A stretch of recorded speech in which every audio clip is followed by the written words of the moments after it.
भक्ति आंदोलन का मान सकते हैं कि धार्मिक पाखंड और अंधविश्वास के कारण जन साधारण में बड़ा असंतोष व्याप्त था।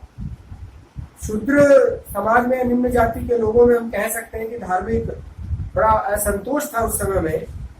परिणाम स्वरूप अनेक धार्मिक और समाज सुधारकों ने धार्मिक और सामाजिक कुरीतियों को दूर करने का, जो कुरीति और आडंबरों से यह देश भरा हुआ था, इन कुरीति और आडंबरों को दूर करने के लिए भक्ति आंदोलन का सूत्रपात हुआ है। इस्लाम का प्रभाव मैंने भी चर्चा की है, लेकिन इस्लाम का भक्ति आंदोलन पर प्रभाव नहीं पड़ा है।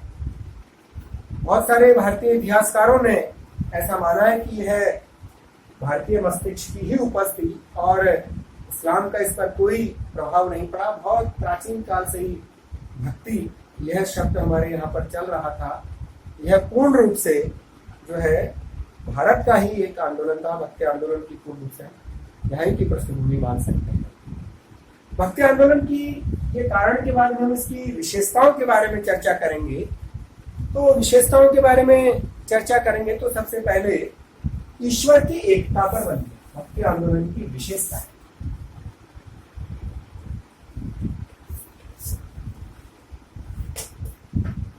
ईश्वर की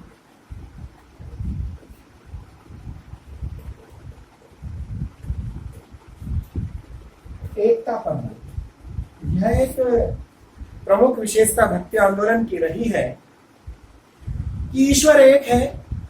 इसके अलग अलग नाम हम दे सकते हैं, कोई राम कहता है, कोई रहीम कहता है, कोई अल्लाह कहता है। संत ने किसी भी एक रूप में एक सर्वशक्तिमान ईश्वर की सत्ता में ही उन्होंने विश्वास किया है कि ईश्वर एक है। उसको अलग अलग मार्ग के द्वारा हम भजते हैं, उसकी भक्ति करते हैं, लेकिन अंत में वह एक ही स्थान पर जाता है। उसको अलग अलग नाम हम कह सकते हैं, लेकिन ईश्वर एक है। सभी संतों ने भक्ति आंदोलन की यही कहा है, इसलिए यह एक प्रमुख विशेषता भक्ति आंदोलन की रही। पाखंडों, आडंबरों और कर्मकांडों का विरोध किया गया। प्रत्येक भक्ति आंदोलन के संतों ने नैतिकता और शुद्ध आचरण पर ही बल दिया है। किसी प्रकार के पाखंड और आडंबरों की चर्चा भक्ति आंदोलन के संतों ने उस समय में नहीं की है।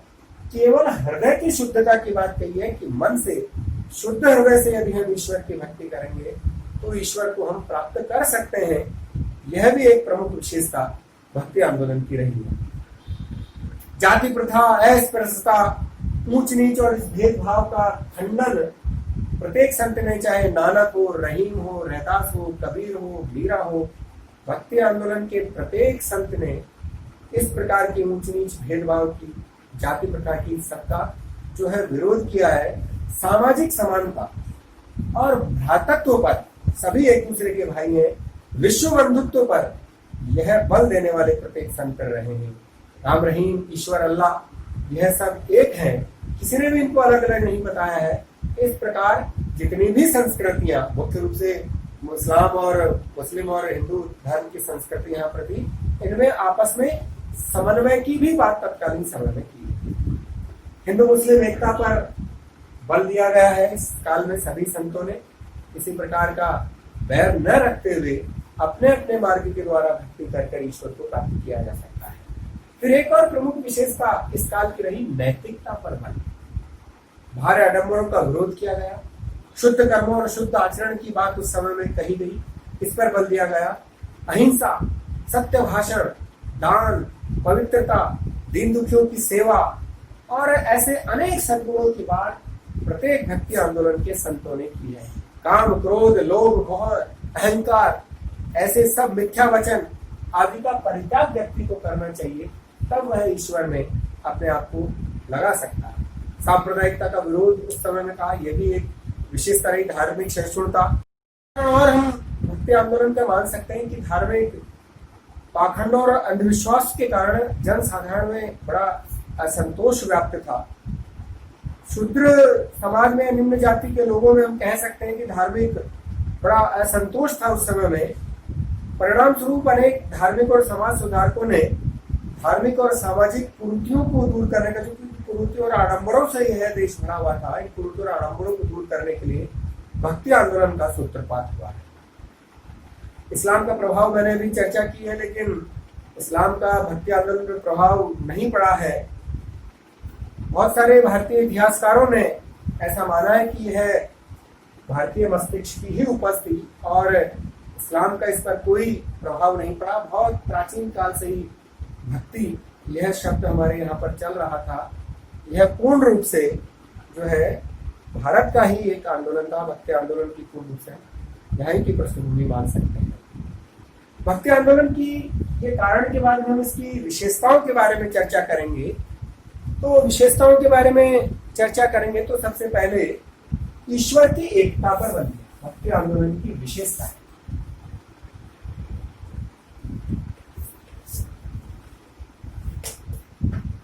ईश्वर की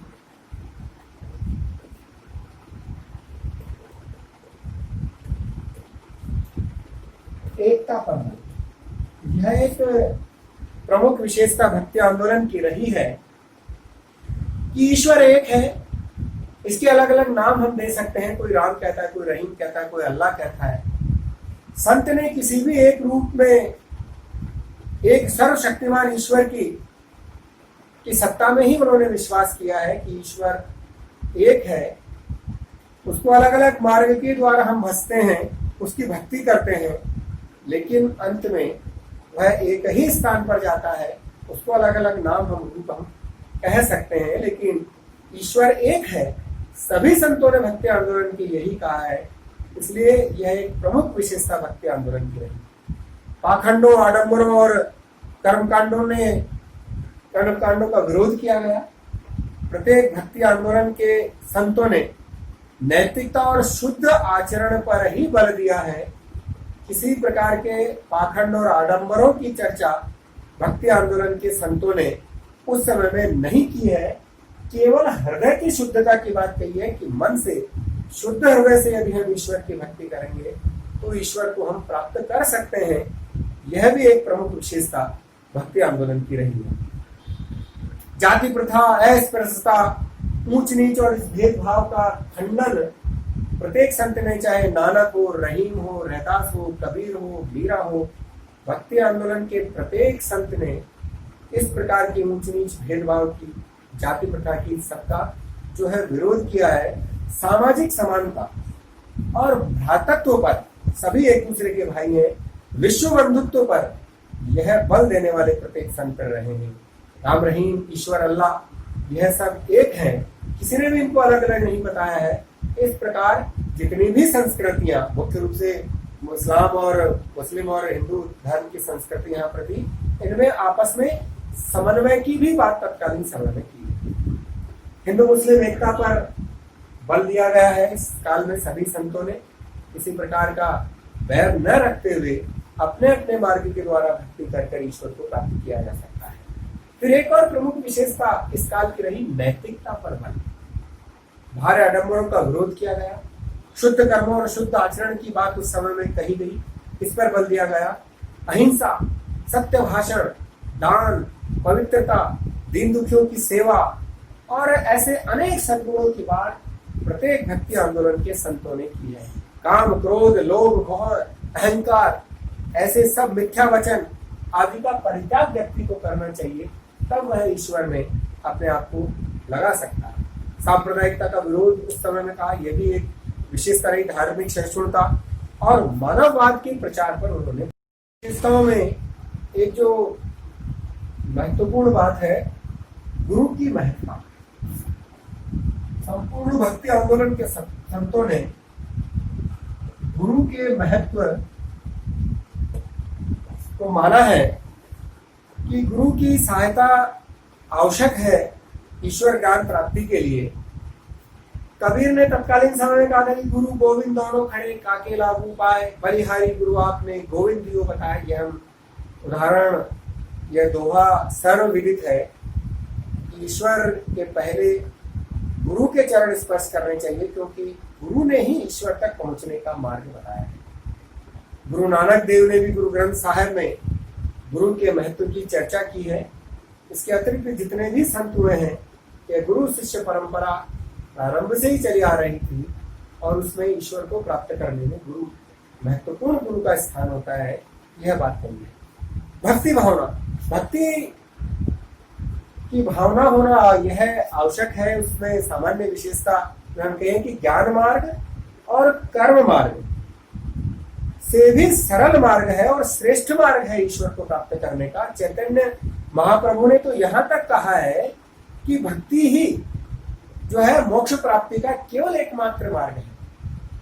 ज्ञान और कर्म के आधार पर भी प्राप्त कर सकते हैं, लेकिन चैतन्य महाप्रभु के अनुसार तो भक्ति मोक्ष के लिए एकमात्र सरल और साधारण मार्ग है। इस पर चलकर व्यक्ति मोक्ष को प्राप्त कर सकता है। एक और विशेषता गुरु की महत्ता और इसके साथ रही कि भक्ति भावना के साथ में यह जो है राजाश्रय रहित आंदोलन था। ये बहुत बड़ी विशेषता भक्ति आंदोलन की रही कि किसी भी प्रकार का किसी शासक का संरक्षण इस आंदोलन को प्राप्त नहीं हुआ।